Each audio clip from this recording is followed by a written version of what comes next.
बिस्मिल्लाहिर्रहमानिर्रहीम।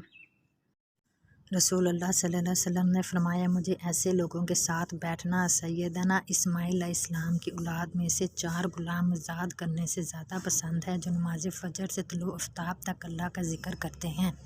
और मुझे ऐसे लोगों के साथ बैठना 4 गुलाम आज़ाद करने से ज़्यादा पसंद है जो नमाज असर से गुरूब आफ्ताब तक अल्लाह ताला का ज़िक्र करें।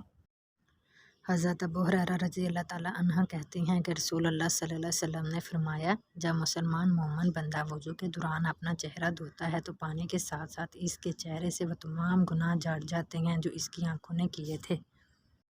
नबी अकरम सल्लल्लाहु अलैहि वसल्लम ने फरमाया,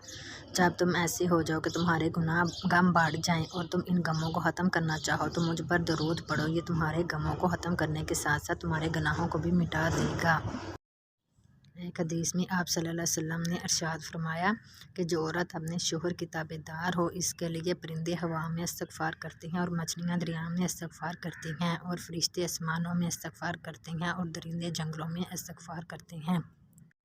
रसूल अल्लाह सल्लल्लाहु अलैहि वसल्लम ने फरमाया, अल्लाह ताला ने मेरी उम्मत के वसवसों या दिल के ख़यालात को माफ़ कर दिया है जब तक इंसान इस पर अमल न करे या ज़ुबान से न निकाले।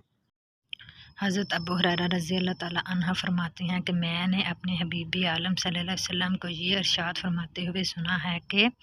मोमन का ज़ेवर क़यामत के दिन वहाँ तक पहुँचेगा जहाँ तक वज़ू का पानी पहुँचता है, यानी अज़ा के जिन हिस्सों तक पानी पहुँचेगा वहाँ तक ज़ेवर पहनाया जाएगा।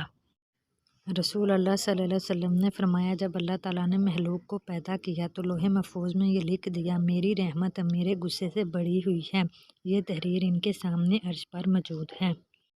रसूल अल्लाह सल्लल्लाहु अलैहि वसल्लम ने फरमाया, माँ का हक़ अदा करते रहो, कसम है अल्लाह की अगर तुम अपना गोश्त काट कर इसे दे डालो जब भी इसका चौथाई हक़ अदा न होगा